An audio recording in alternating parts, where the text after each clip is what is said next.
Brought up in Southall. From 15, I went to Chatteris, and then there was a pub. We just walked in there, and all there was boxing photos. So I said, "Have you got a boxing club here?" And he goes, "Yeah, I'll pick you up 4 o'clock." And as soon as I walked in the place, I just fell in love with it. I wanted to turn professional because I had 93 amateur belt. I can give you £300 to £600 a fight for the first 3 years. You have to learn the game. Well, I had 2 children. I had a mortgage. I didn't have a job. Couldn't do it. I just wanted people to live their dreams because I couldn't live mine. The Jordan Gill Next Gen Foundation, so it gives them that confidence, gives them that belief. They think, do you know what, I could do this. So whether you want to go into acting or dance or athletics or boxing, they can have the opportunity, can't they? And that's what we want to do. We want to build a community hub. Anything that they can be helped with, this is what I want to. I want to educate people. How can you stand in that corner when your son's in there?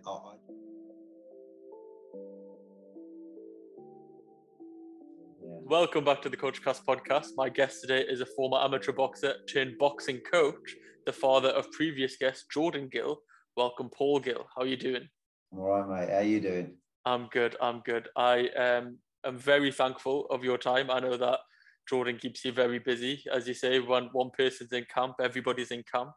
And I know that you do a lot of work in the local community now as well with Next Gen, which we will talk about shortly. But I like to start every podcast the same way, and it's basically just to talk about your culture and upbringing. So let's take a trip down memory lane. And what was baby Paul like growing up as a kid? Oh God, that's a long time. That's over 51 years ago. Yeah. No, never. You're not that old, are you? No. 51, man. 51 in a couple of months. So yeah. Brought up in Southall. With my grandmother, my Bidby, and my grandfather, obviously my mum and my dad. My mum came over here in 1967. My dad came over in 64. They married in 69, and I was born 71.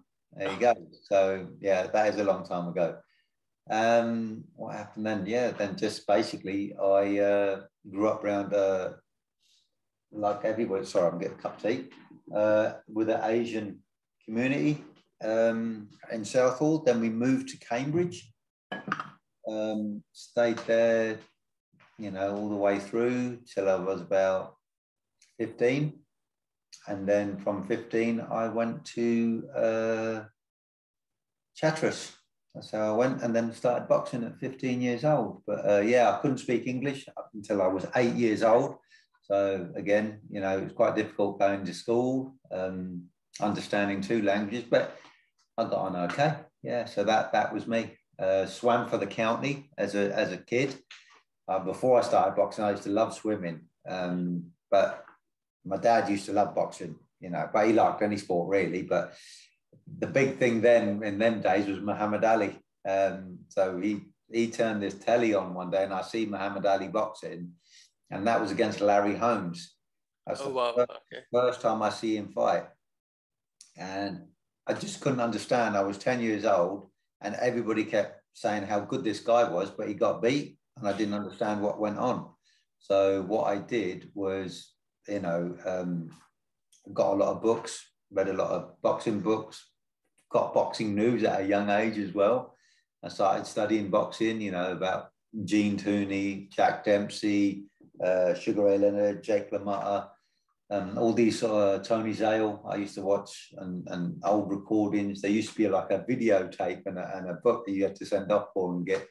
So I used to watch all boxing like that. And then this guy came along called Mike Tyson. I don't know if you've heard of him, but he was pretty good. And then I fell in love with it. Now I started boxing from there. Yeah, when I moved to Chatteris. I think that probably resonates with a lot of people. In terms of Ali and Tyson in that era, or 2 eras, should I say, because that's pretty much how I started following boxing, was the Tyson era, but also the Rocky movies at the same time. And obviously it was a massive phenomenon. And then, as similar to your dad, my dad obviously used to remind me of Muhammad Ali as well. And then you go down the rabbit hole, and you never stop, essentially. He was everybody's favourite, wasn't he, Muhammad Ali? Yeah. Well, the people's champ, adequately named, isn't he? Adequately named. Unbelievable fighter. Were you always like quite athletically inclined then? So obviously you said swimming, then boxing. Obviously at age 15, you started doing it yourself. Was there any other sports that tickled your fancy, or was it mainly just them two? Running, I was good at 1,500 meters. At 14, I'd done the 1,500 in 4 minutes and 19 seconds. So I held the school record, but I couldn't do anything else. I was a runner. I wasn't a fighter. Yeah. Well, I'll beg to differ, because we'll get onto the fighting fairly shortly. As you said, your dad was a fan of boxing. Obviously, when I've spoken to other boxers on the podcast previously, especially from like our background, it's normally something that is sometimes an obstacle.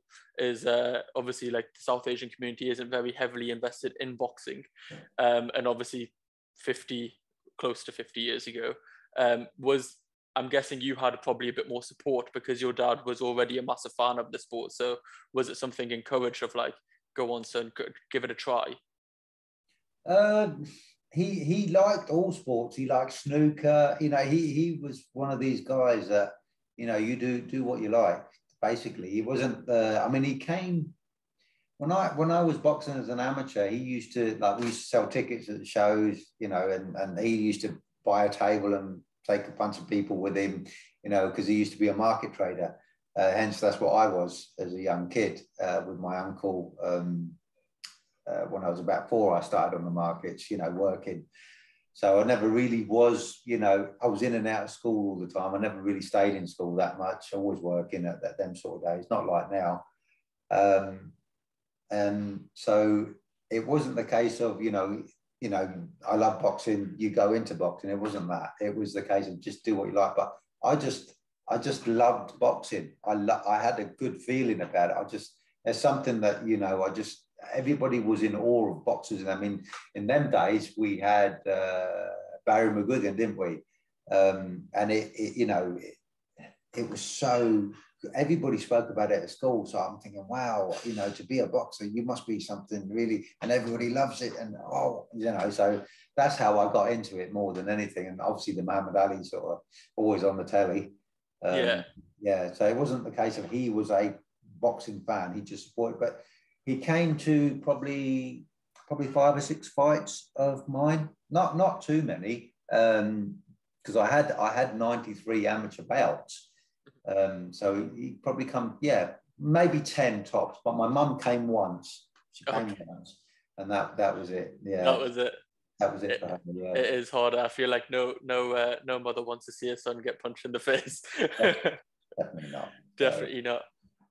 What was your reasoning to get into boxing in terms of actually like fighting, if that makes sense, like the amateur bouts? Because obviously there's one thing of being a fan of the sport and sort of being a historian and, you know, reading the magazines and sort of being in awe of these boxers.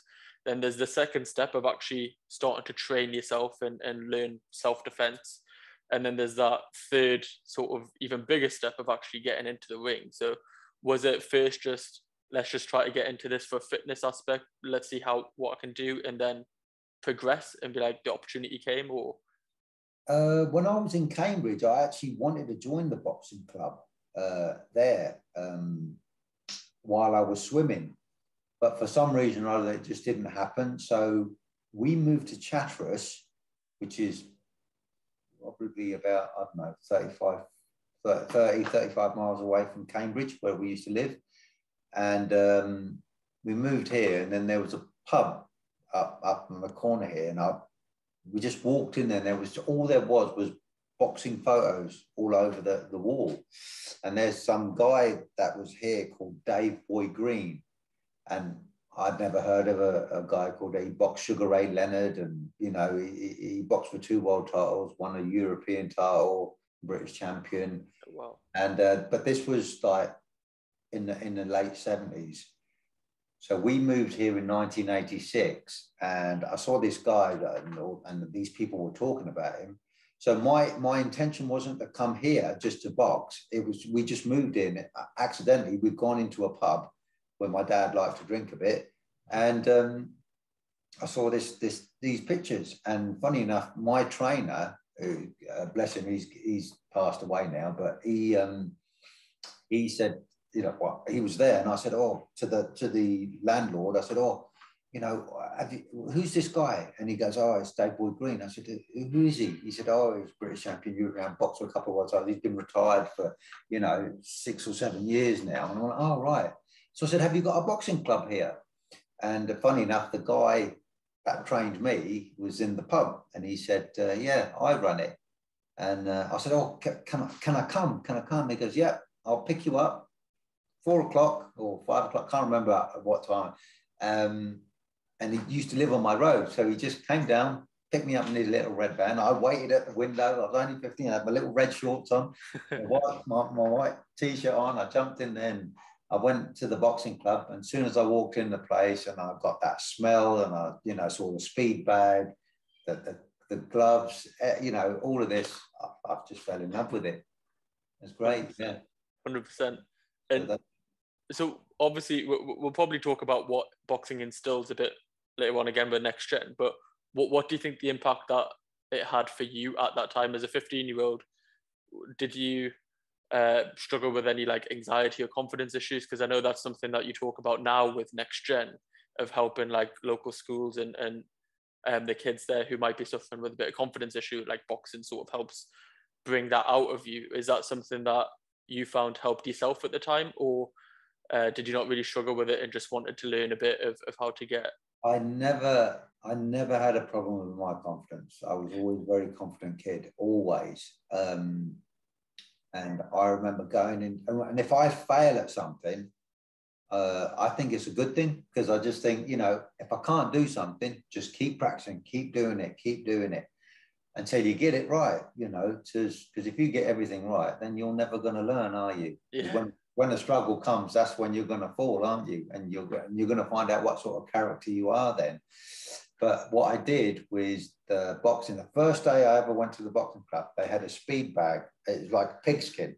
They had a floor to ceiling ball, and I tried to hit it and it moved, but I couldn't hit it again. And my trainer was a little short fat guy, and he stood there and said, look, do this. And he went pop, pop, pop, pop, pop, pop, pop. And I'm just looking, and he's not even looking at it. And I'm thinking, how's he doing that? He's a short, fat guy. What, you know? So I thought, right, I'm going to have a go. So I hit this bag as hard as I could, and the thing came back at my nose. That was the first day my nose started bleeding. That's what happened to me. My first day boxing. And they stood there laughing. But then I just got better. So yeah, I just carried on doing it.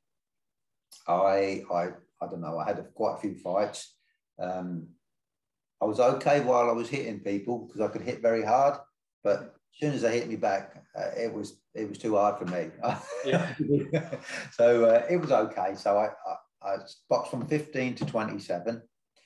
And what actually happened, what changed my view, was that I wanted to turn professional. So I went from that point to, well, let me reverse back. When I was 27, everybody said that this was a boxing town. They always said, oh, we produced Eric Boone, who was the British champion in the 1940s, and then they produced Dave Boyd Green in the 1970s. And I was always been a very inquisitive person. I always think, you know, what's going on here? You know, I always ask questions to see. There's always both sides, two sides to a story, isn't there? Mm-hmm. So what I said, well, if it's a boxing town, why has it took nearly 30 years to produce another fighter? You'd produce them each week, wouldn't you? Just like football. If you go to football, you know, club, if you want to join a football club, which football club would you join? Liverpool, Manchester, Chelsea. They're the sort of places you go where they produce a lot.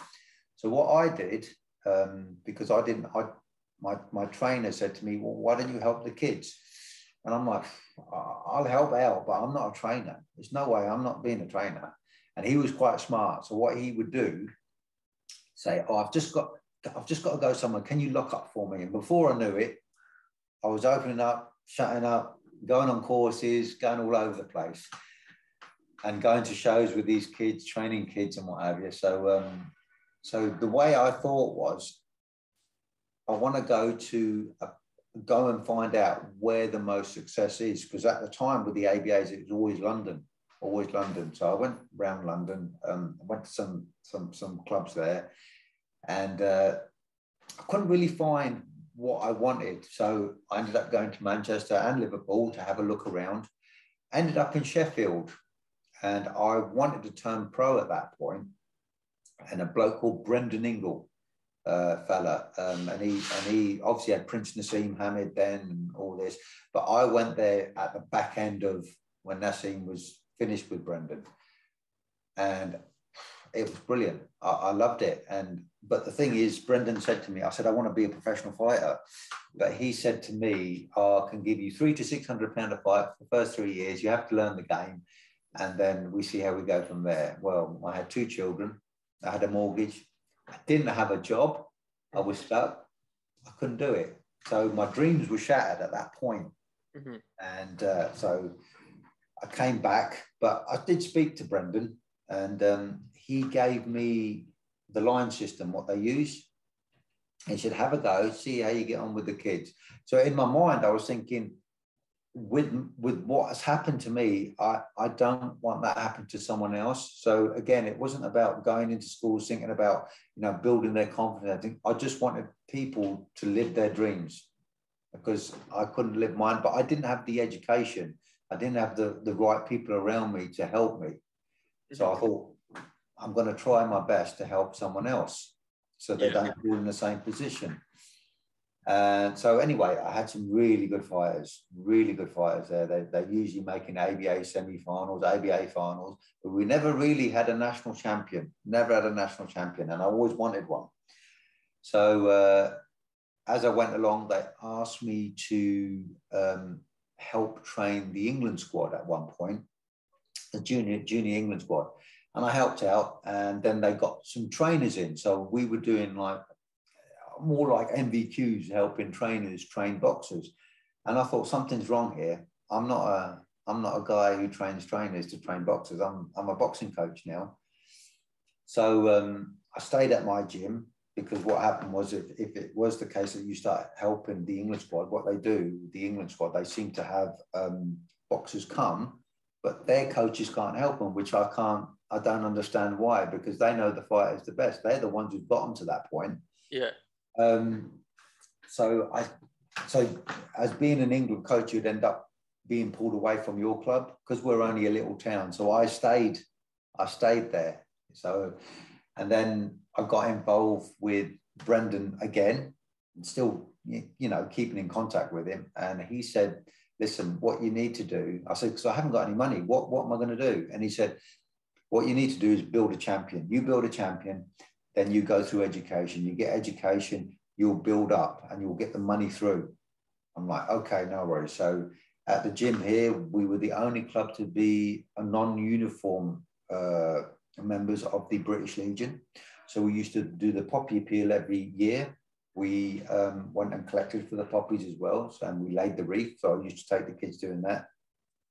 I used to take the kids going out to a lot of like challenging illnesses groups, like Come and Be Heard group, the What Next group, like people that are struggling in their lives. Or I used to take them to the old people's home. So, they used to serve cakes and cups of tea. Great. Yeah. So I think it's good, young and old mixing together, because the older got a lot of stories to tell, the younger got a lot to learn, So again, a sign of respect. And then what did we do from that point? Yeah, then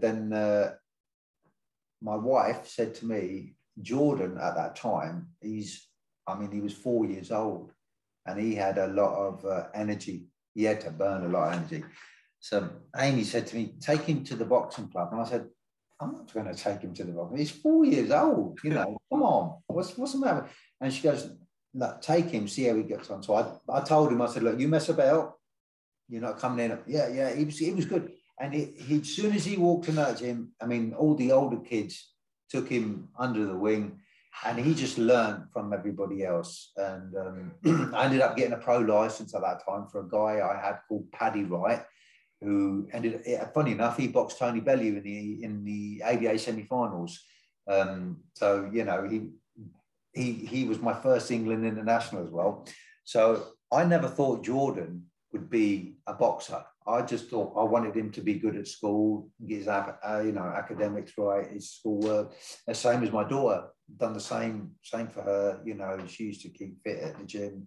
And unfortunately, growing up in this household, because you're dealing with kids a lot, Jordan was with me from, he'd get up in the morning to go for a run, then he'd come home, get changed, have his breakfast, go to school, come back home, go straight to the gym with me.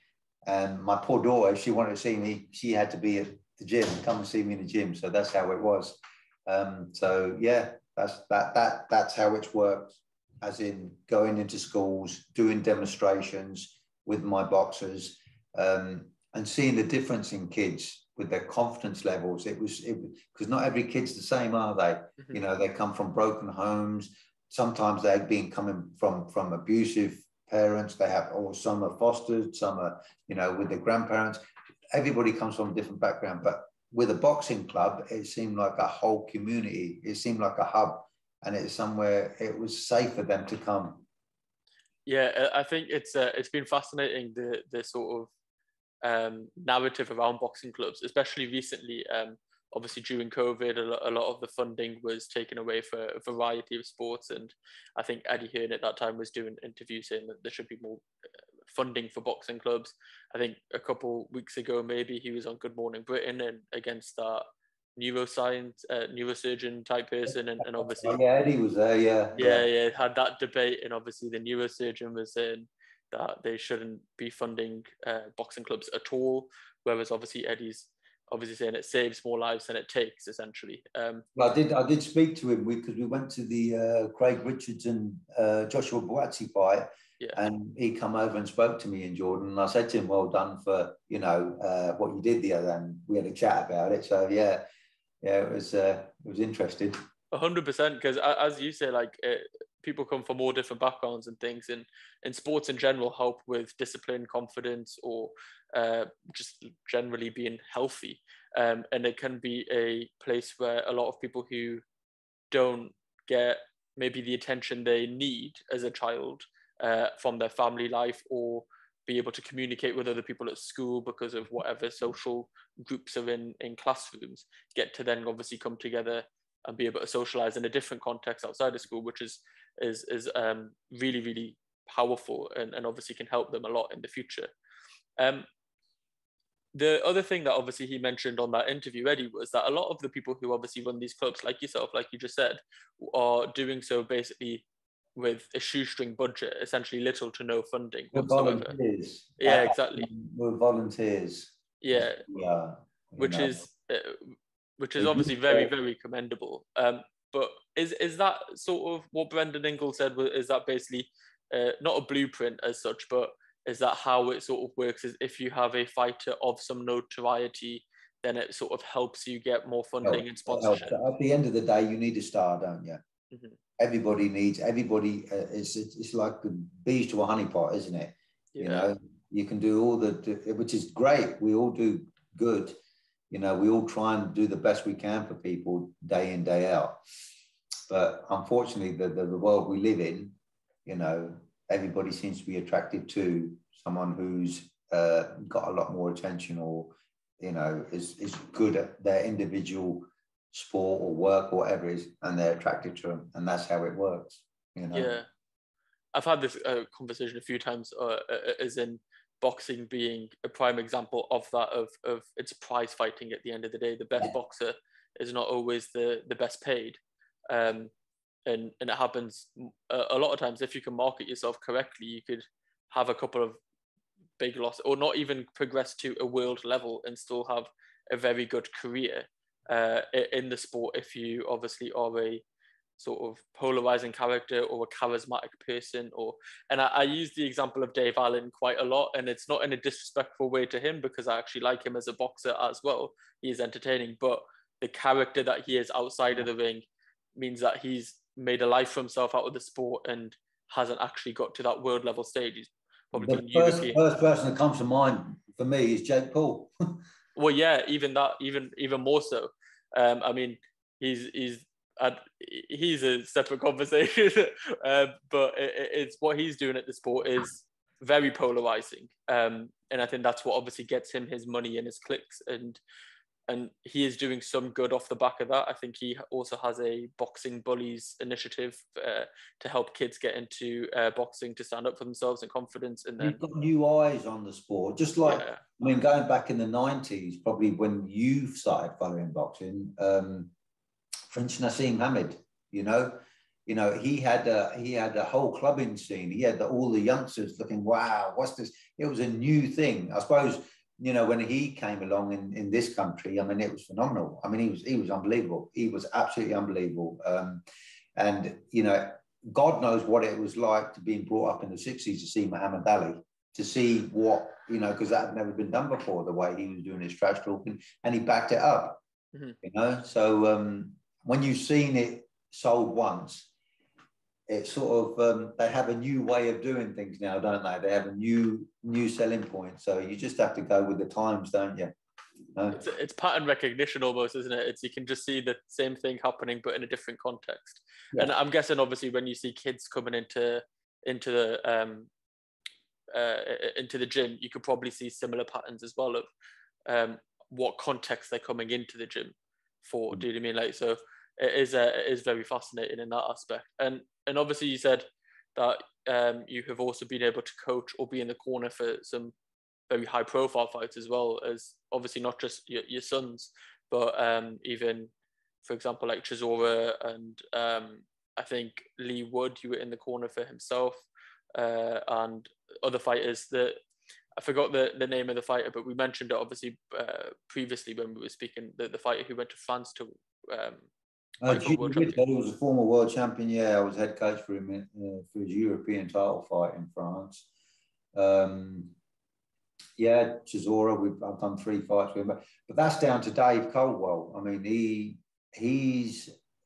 I remember Tony Bellew saying that there's not many people know boxing. I mean, I've been around boxing coaches.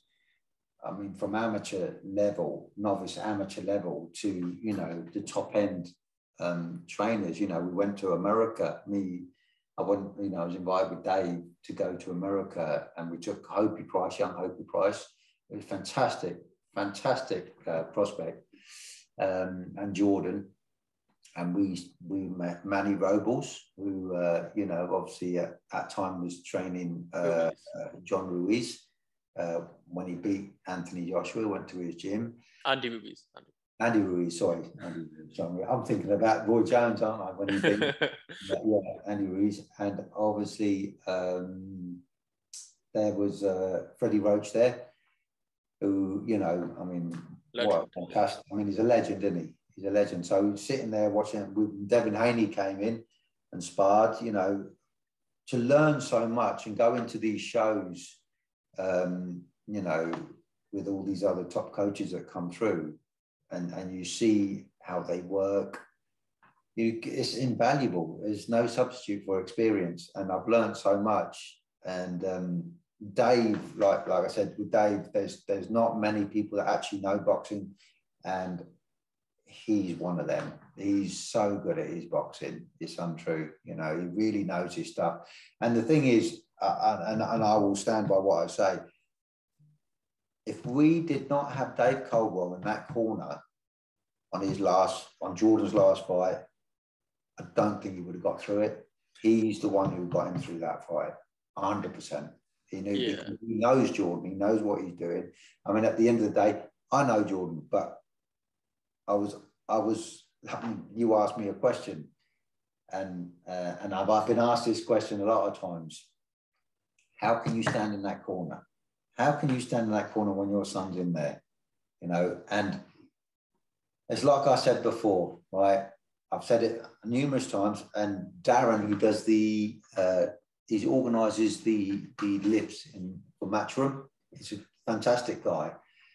And he asked me after that fight, he said, how do you do that with your son in there? And the thing is, I look at it a different, I just look at things professionally.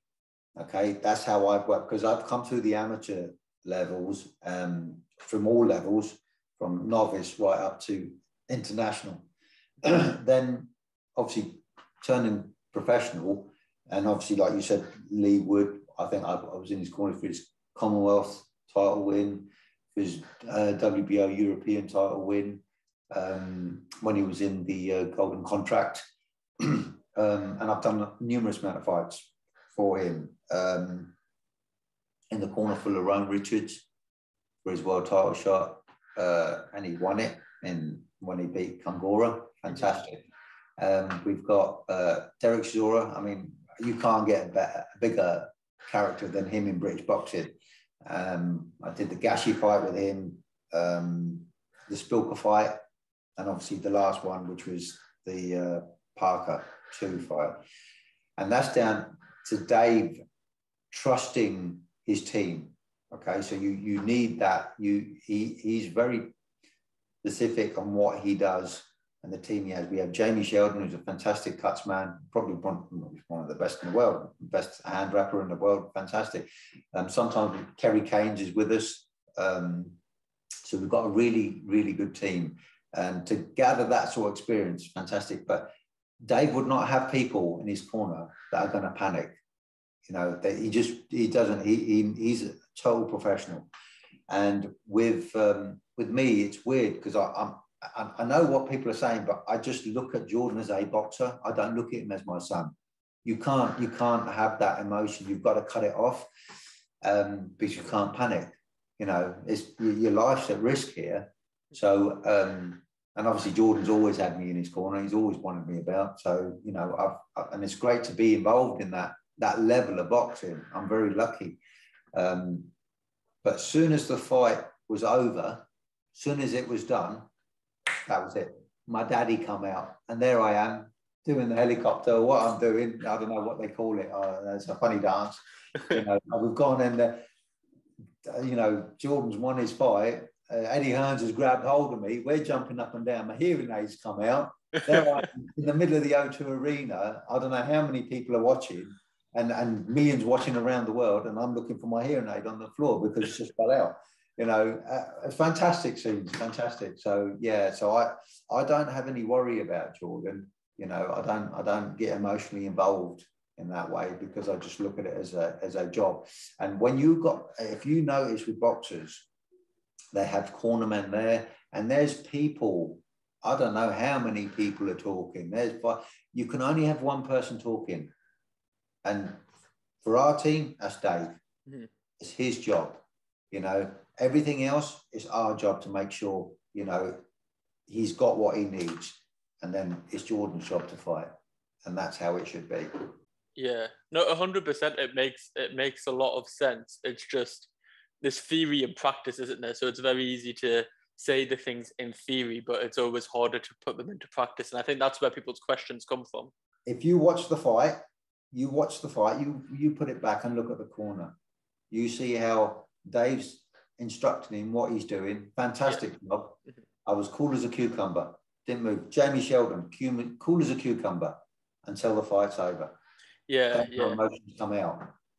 100%. And it is a beautiful moment to see after the fight. Obviously, you go and hug your son. I think when I spoke to him, it was when the original fight was going to happen, I think in November for the European title. And then it obviously got rescheduled. And we were talking about his Commonwealth title, I think it was in Peterborough, I think he fought.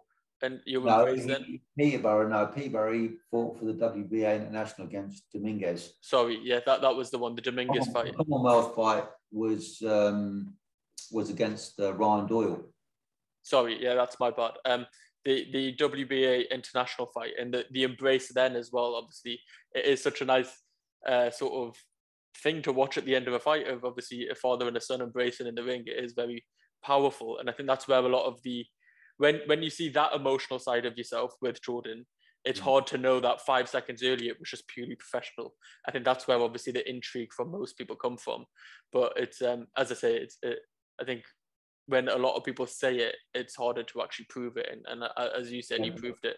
Yeah, but I think it boils down to experience, because I've done it in my life. I've done it for 36 years now, so I can cut off like that. I know when it's time to work, and you know when it's not, basically. So, you know, you can relax and enjoy it. So but yeah, so I mean, like I say, Jordan come through. Like I say, when he was 11, he had his first amateur bout.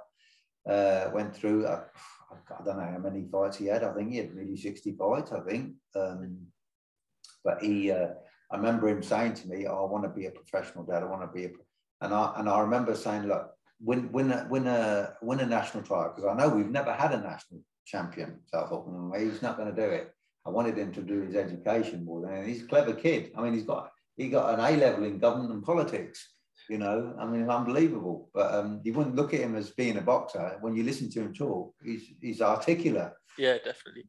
You know, but yeah, and then he won it. And he said, what about now, Dad? What? And I'm like, you win an ABA title. That was a CYP. I said, you win an ABA title. Okay. He only went and won the ABAs, didn't he? So, you know, and then he boxed for England. Then I think he was planned to fight in the World Championships then, but pulled out. He ended up fighting on the Kelbrook undercard against Carson Jones for his pro debut. So basically, he had his bags packed at 17 or nearly 18. He was 18 on the 1st of July, and then he boxed on the 7th of July. So I think he's still the youngest person to box from this country at such a short time. Yeah. You know, at 18 he turned over. So and he's been up there ever since. And like I said, I was always up there because I was very friendly with Brendan and Dominic. Good trainers, very good trainers. Again, learning a lot about the business side of things. So it's just two different things. Yeah. Yeah, he's gone on with Dave now, and just getting stronger and stronger. And they've got a fantastic camp. I mean, I'm not being funny, but Dave Coldwell now has probably got the strongest talent-wise in his gym ever. I mean, he's got Stephen Kames. Trust me, this kid is something special. I mean, he punches like a mule, and he's like a sponge. He really is something special. It's him. He's from Ireland. Great guy, a great father. He's got a good dad behind him. Lerone Richards, another one. You know, obviously world champion now, British Commonwealth, European champion as well. Before that, so his father, his family, lovely. You know, and that's what you want. And then you've got Hopey Price. I mean, you know, need I say more? He's won everything as an amateur. You know, he's gone through. And I think he's had 6 or 7 fights. Phenomenal talent. Great family he comes from. His father comes down and he's very knowledgeable about boxing. Great guy. And then obviously got Jordan. So you've got a good family there, really, you know, and that's what we need. You need people to look after people in this game, because it's a very short career. It's very tough. It's a very ruthless game. Is that something that seems like a common theme with all them fighters from what you were saying, is that they have like a very close, tight-knit family background? Is that they seem like they're all very close with their families? Is that something that is not like a criteria for Dave, but do you think it's something that is taken into account of, I don't know, like it's an important factor? If they have a strong support system around them, they're probably easier to just crack on and proceed with boxing and perhaps come with less, I don't know, distractions, for example. I know, I mean, I can't answer Dave. You'll have to ask him. Yeah. No, it was just something that you were saying there is recurring themes. It's like they've always got nice families. I'm thinking, you know, I know he needs to click with someone, and like I would if I was training someone, I have to click with them. I have to know them.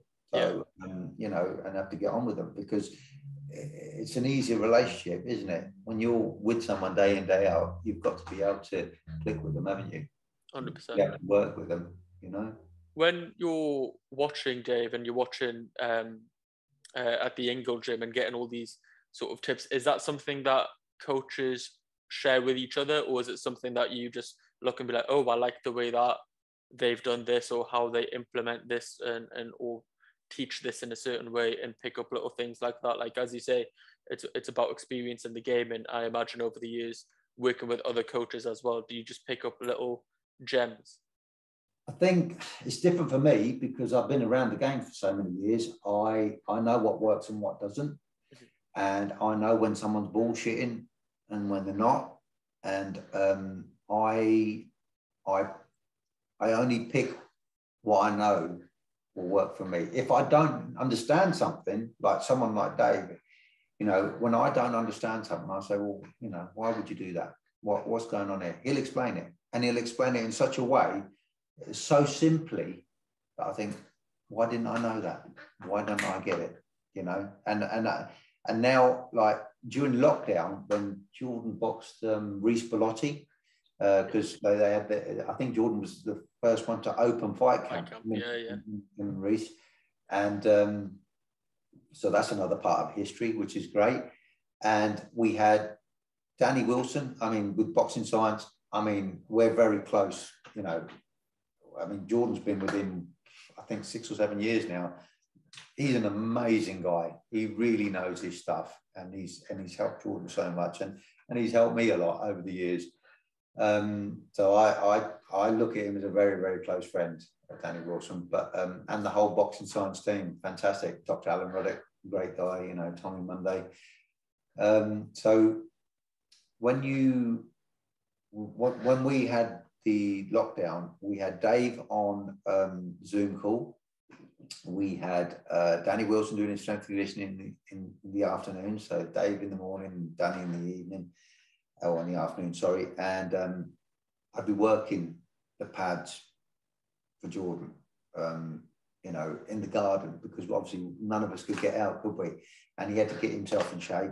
And the last sort of, I think, 6 weeks prior to that fight, obviously, I think things were lifted, so he could go back to Dave. And then, you know, so Dave has a lot of trust in me as well, as much as I have in him. You know, he knows things can be done.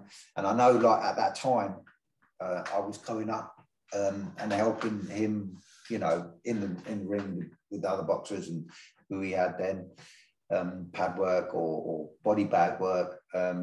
So, yeah, so you have to have that team and make sure it works. But, you know, like now with the Jordan Gill Next Gen Foundation, it's difficult for me to go up there. So I think when there's fights on, like Stephen Kane's boxed last, and we had Hopi Price, and obviously before that was Lerone Richardson and Derek Chisora, and obviously the last, I think we had Jordan as well fighting for that European.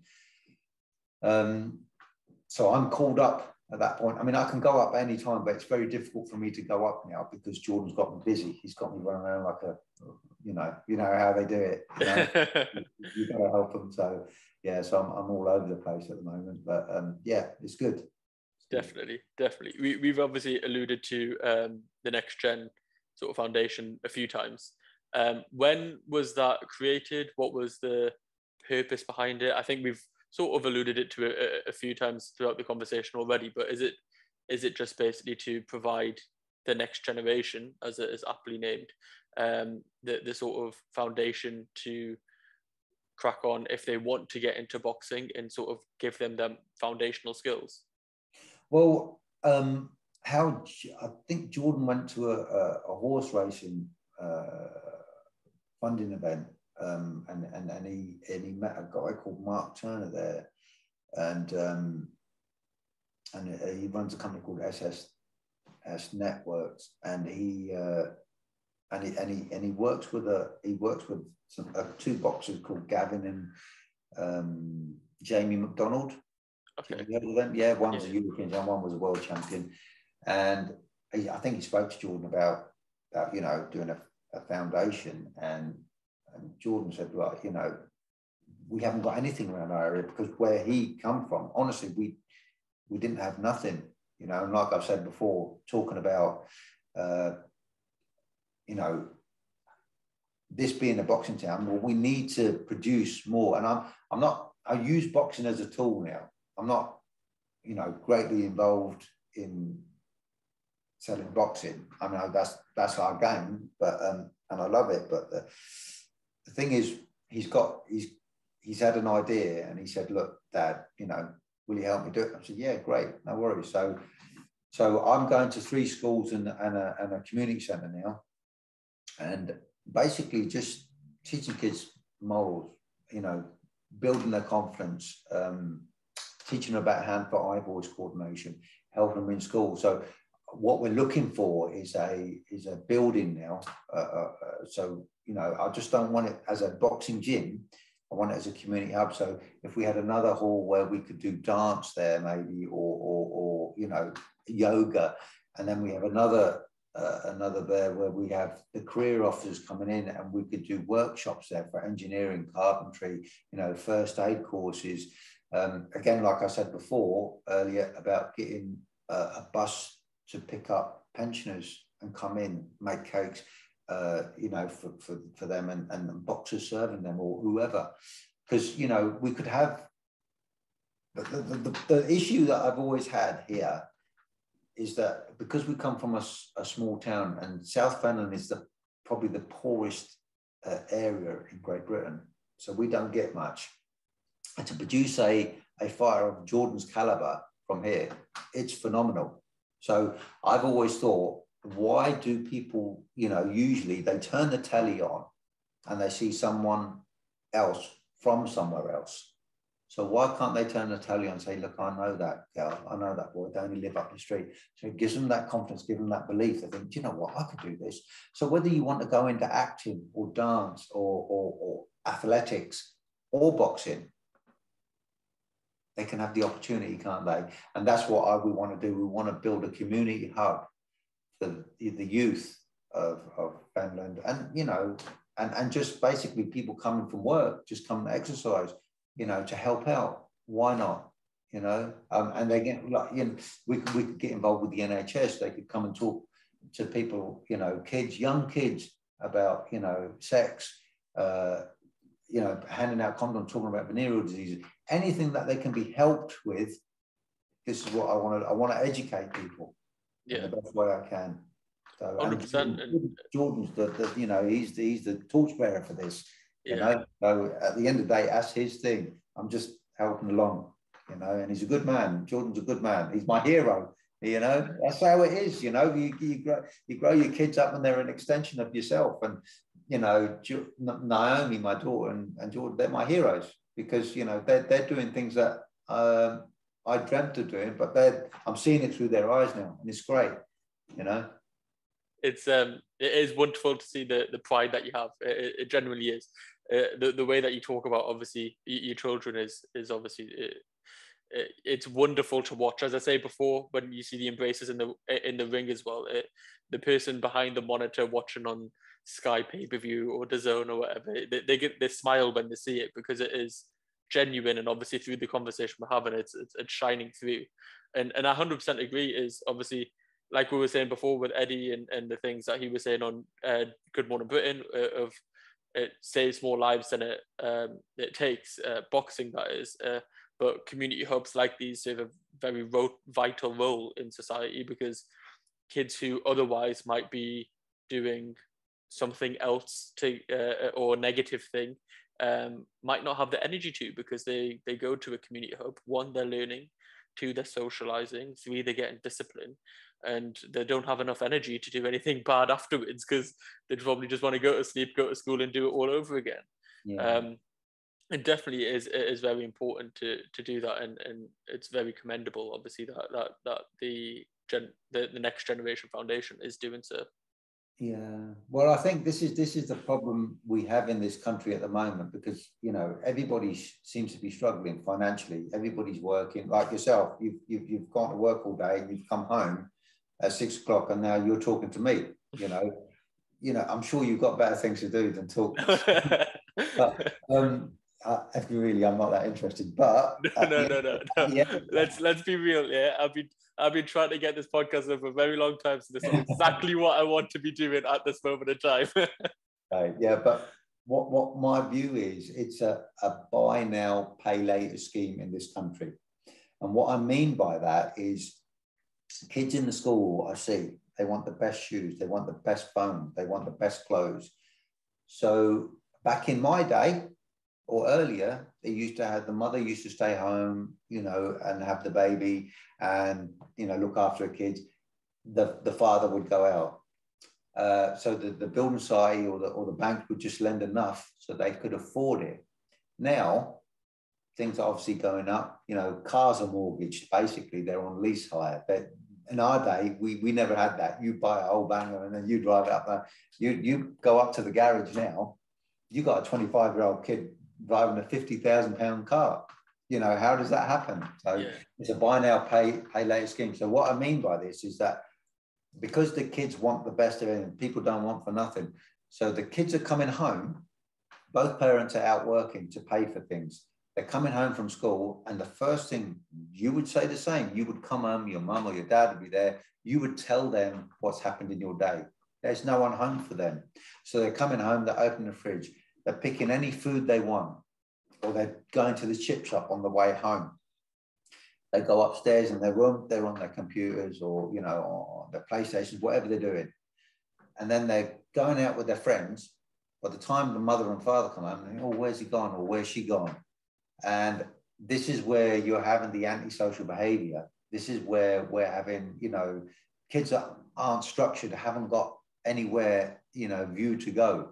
So what we need to do is get a community hub going, get kids off the streets, get them structured, get them into work and enjoy themselves and not, you know, put knives down, put, you know, robbing down, stop selling drugs. It's tearing our country up, you know. So this is what I think. This is what I would like to do. I know Jordan has the same view, and I think why not bring, you know, good morals back in the world? You know, just simple things like please and thank you. They don't cost nothing, but they go a long way. Why don't you open the door and see who's behind you? Let them walk in. You know, pull a chair out for a lady. When you're on a bus, you know, give a seat up. You know, the simple things like that. Brush your teeth every day. Kids, hygiene. Sometimes some of these kids I see, they're not doing it. You know, and it's, to me, this is just basic. But this is our plan. This is what we want to do. So, like I say, I mean, when we do get this venue, which would be great, you know, the local MP seems to be Steve Barclay seems to be very keen on this this project what we're doing because of Jordan, you know, which is great. Why don't you come down? Why don't you come down and have a look at what we're doing? I'd be honoured, 100%. I'd be honoured. It is definitely, it's like you just said there. It's just doing the basics to a high level. There's there's another podcast called the High Performance Podcast. I think it's by Jake Humphreys. You know, he works at like Match of the Day and things like that sometimes, like a BBC reporter, and he speaks to a lot of athletes and things over the years. Obviously, he's had the connections working with the BBC in sport and things. And a common theme in that is basically just doing the basics, but to a world-class standard. So making your bed in the morning, brushing your teeth, just all the simple things that you've basically just identified there, but to an nth degree that you can then focus on the 1% on top. Because the other side, I think, is people focus on these 1% without having the foundation beforehand. They'll go and say, oh, I might need to do a 5-mile run or something, but they haven't got the diet down because they're drinking too many fizzy drinks, or maybe out on a bender the night before, or whatever it might be. They're just educating. That's all they need. That's it. Yeah, exactly. And I think that's what sports does in general is obviously that discipline and does get instilled. And I think the other thing that you said was quite interesting was the having somebody that you can recognize of like, oh, I know that person, and then making it slightly more achievable to everybody else, if that makes sense. In the local area. You know, it's definitely inspirational. Hope is a great thing. You know, it's a great thing. And like I said, you know, I've worked with the youth a lot over the years, you know, and like I say, I've worked at grassroots level. I've worked at world level now in the professional game. So, you know, I know how this works. And to be fair, you know, and all people, I mean, for me, it's boxing. I'm sure it's with every sport. If you ask any coach, anybody you see that is at top end, they have that same fear as the kid. Am I good enough? Can I do it? Then when they do it, they're amazed. They think, oh my God, I did it. Probably didn't believe they could do it. So, you know, when you look at young children, and they look at these stars. Why can't they do it? If someone can do it, why can't they? Yeah. You know, and that's what they need. They just need that push in the right direction. Because we all have fear, don't we? We all have worries in general everyday life, you know.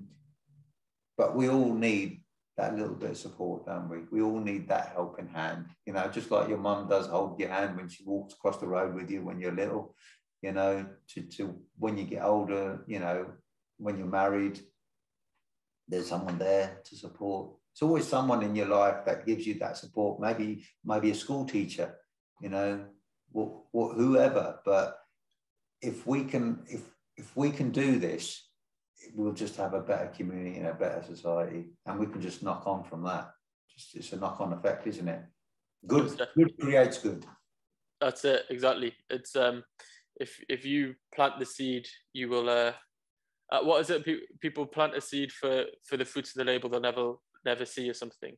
I think that's what they say. It's like great men plant a seed, which the shade they will never sit under. I think that's the quote or something. And it is exactly that. Like, you help the next generation, and then they can help the next generation, and it keeps on going. And hopefully that is what will happen with Jordan Gill Next Generation Foundation. And if a community hub does come about, I would love to visit. Yeah. If it is okay with you, I know that we have previously spoken. You said, although you like the outcome of boxing, you're not a massive fan of boxing itself. Paraphrasing there, but if I could get your take on a few hot divisions and some big fights that are obviously going to be coming hopefully soon. And the lightweight division recently had Devin Haney winning the George Kambosos fight. Who would you like to see him fight next, or who do you think the second or third fight should be? Second and third fighters are at the moment, because there's obviously a lot of people in the lightweight division at the moment. It's difficult because, you know, on any given day, you're talking about the best in the world. They're swapping hands with people that are the best in the world at what they do. At any given day, anybody can beat anybody. It just depends, doesn't it? I really, really like Tank Davis at the moment. Gervonta Davis, an amazing fighter. I think Devin Haney, I mean, look at his age. Look at what he's just done. I mean, I think we were saying that the last time they had a undisputed champion like this was when Pernell Whitaker was there at lightweight. I mean, that's some history, isn't it? Yeah. You know, the kid's spent his whole life working hard, you know, but he's been around the right people. You know, his father's helped him. Again, a good support. Then, you know, people don't really talk about him so much now, but there's Lomachenko, you know, he come through. I mean, at one point he was like, wow, next best thing since sliced bread, just because he lost one. That's not the case, is it? That you're going to lose in your life. It's what you can gain from that. It's people that come back from that. That's the real story. George Kambosos, I'm sure he'll, you know, instigate that rematch, I think November or December time. Mm-hmm. The division's wide open, isn't it? 100%. You know? I feel like people have sort of are using that loss to Lomachenko as an excuse to avoid him now. It's like, oh well, he's lost. There's nothing really to gain. He doesn't have any belts anymore, so let's just not. It's probably risk to reward doesn't probably work out in people's favor. But they are the two fights that I would like to see, is Tank and Loma. I think Garcia would always be a big fight just because both of the age and profiles as well. Yeah, Garcia, we have to see, really. We have to see Garcia, because he's a good fighter, you know. I mean, he boxed well against Luke Campbell, you know. He stopped Luke Campbell with a body shot, didn't he? And Luke Campbell's a serious fighter. Serious. Yeah. He just come at the wrong time with Jorge Linares and obviously Loma, but a serious fighter. You know, so, but he gave Loma a lot of trouble in their fight as well. It wasn't an easy fight for Loma. Fantastic, yeah.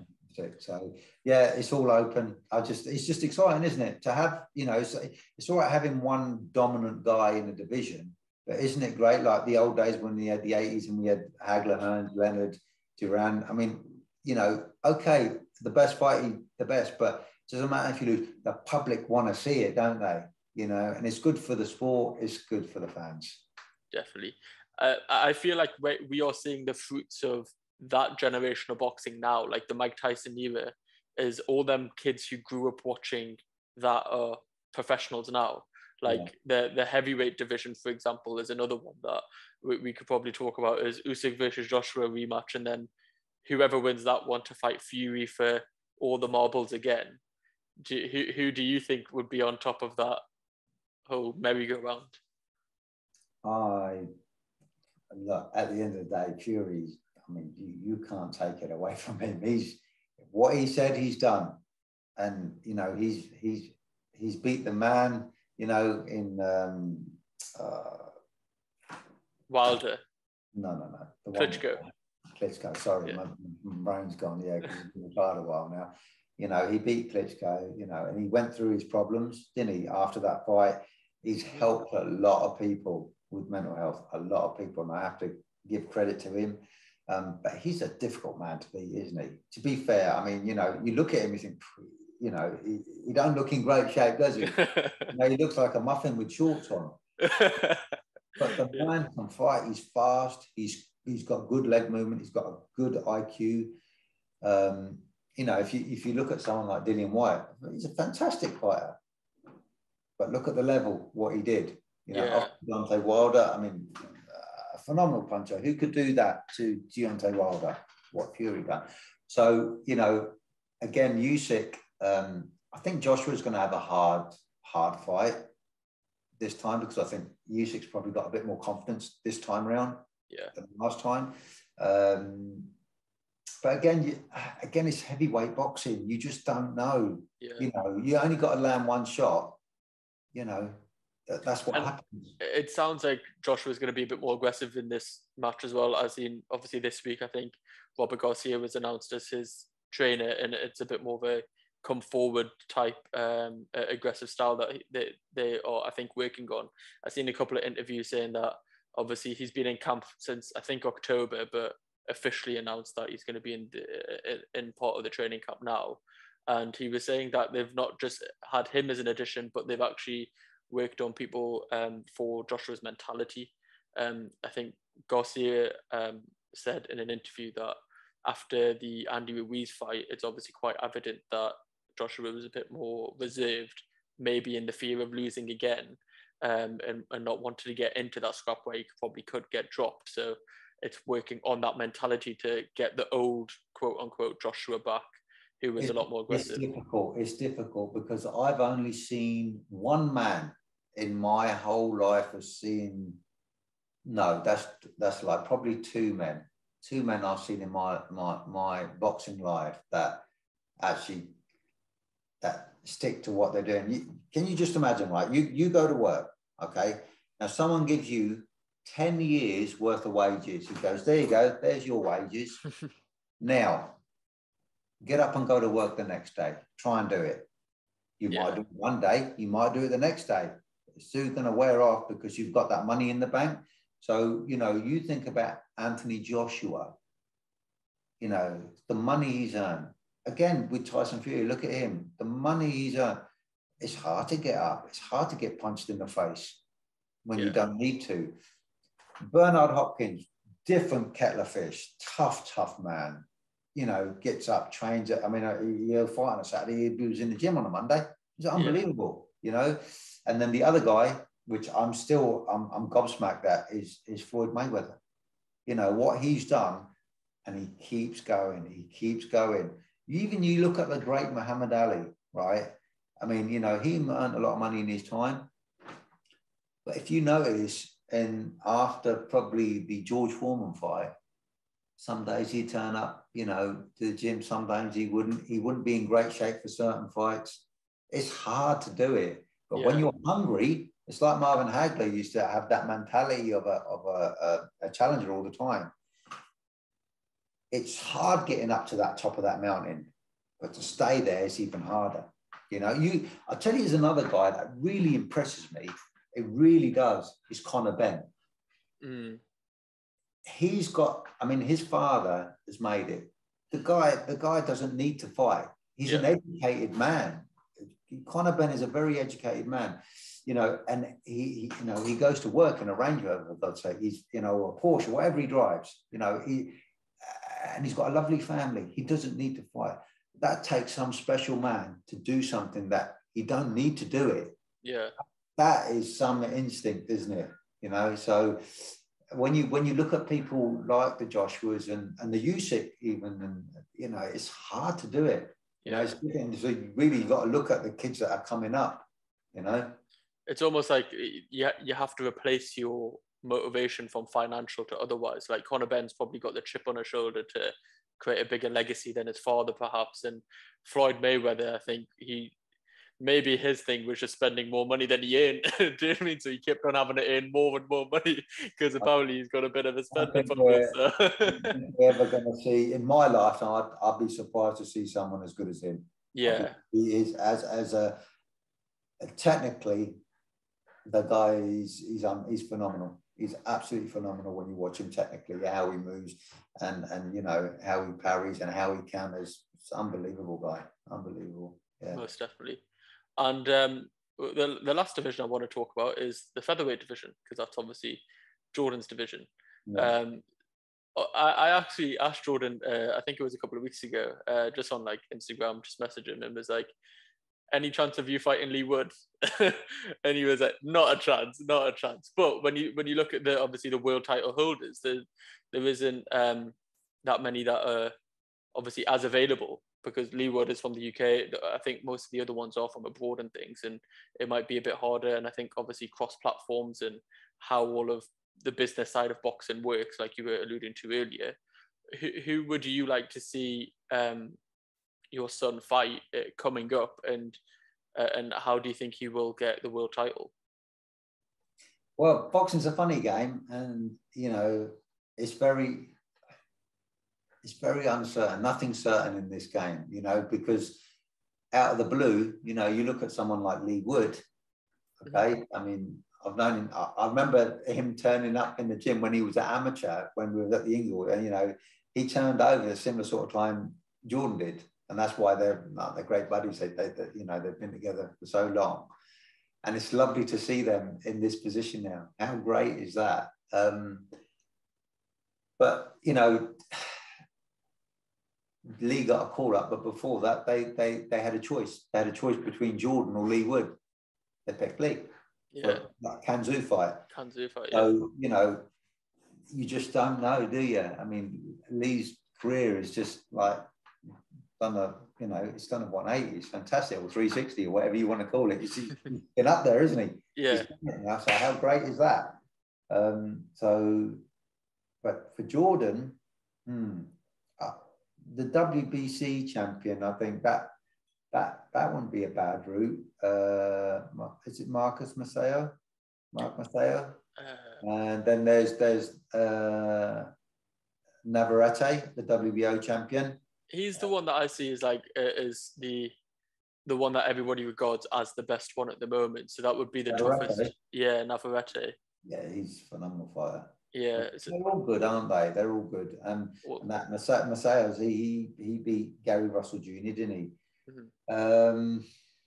And then you got obviously Leigh and the IBF champion Josh Warrington. I wouldn't mind Jordan fighting Josh Warrington. But at the end of the day, it will be what it'll be. I think he'll probably get a defense of the European, and then we'll see what happens. So you just don't know. 1 minute you're up. It's like snakes and ladders. This game. 1 minute you're up, next minute you're down. That's how it goes. So, but I can guarantee you this: there's not enough money in the world.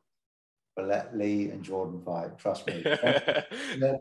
Friendship's a lot better than money. Trust me. Definitely. As I say, I thought, because obviously the last fight that Jordan had was that spectacular knockout against Kareem, and then a couple of weeks later, Leigh gets almost top trumps him. Do you know what I mean? Just slightly better. Yeah. Well, the thing is the boxing fans have been spoiled, haven't they? You don't get that very often, do you? And then last week, I mean, we had that super featherweight. My brain's gone again. Who boxed? The kid from Wales. Cordina, Joe Yeah, Cordina. Joe That was it. Cordina. Yeah, Yeah. Joe Cordina. I forgot. Yeah, I mean, look what he's done. I mean, that was a fantastic knockout, wasn't it? Yeah, You know? yeah, I mean, what a lovely kid. Couldn't have happened to a nice person. You know? definitely. So boxing fans have really been spoiled, I think, over the last few months. So let's see what the next 12 or 6 months bring us. 100%, 100%. Paul, I've thoroughly enjoyed the conversation, and again, I really appreciate your time, and you've been so gracious and generous with it. The way that I like to just summarize and recap the podcast or finish off is just with the same 5 questions that I asked to each guest. They're sort of in a quick fire fashion. So if we could just do them, and then I will let you enjoy your evening. Yeah, the first one is, what are you most proud of? my children, my whole family. What are you most looking forward to? Christmas. Oh no, that's a lie. That's a lie. I'm going to be a grandfather. So my daughter's she's due in November. So yeah, Christmas and grandchild, or vice versa. Congratulations. What is your biggest motivation? My biggest motivation. What motivates me?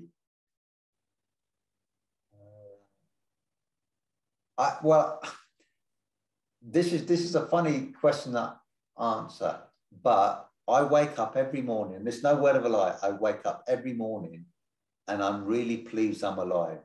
Right. So that's my motivation. So a lot of people think I'm mad, but I really genuinely think that I always wake up in the morning and I think, this is my last day on this planet. Who am I going to make laugh? And who am I going to help? So that's my motivation. It's a great outlook on life. What is your definition of success? What's my definition of what? Sorry? Success. Definition of success is to love one another. That's success. To have love. And last but not least, because it's a KultureKast podcast, how do you think your culture has influenced you in your journey thus far?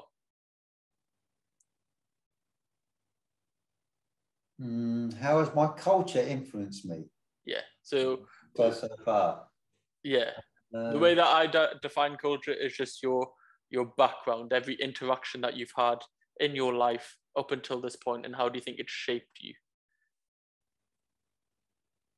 It's a very difficult question to answer because everybody gets shaped in everybody has different experiences, don't they, to get where they are. But I'm very happy with the positives and the negatives that have happened, whether, what culture I come from, it's just every experience has helped me to get to talk to you. Perfect. And again, I thank you immensely for your time. I will leave your socials, which you're mainly on Instagram and Twitter, I believe, Paul Gill 1271 on both of them platforms. I'll also put, obviously, Jordan Gill Next Gen links in the description. So whether you're listening on podcast platforms, YouTube, wherever, go head over and check them out. As obviously we've been talking throughout the podcast, great work that is being done. Is there any reason for 1271? Yeah, it's my phone number. That's the only thing I can remember. Fair enough. Again, Paul, I really appreciate your time. Yeah. Okay. You look after yourself, all right? Perfect.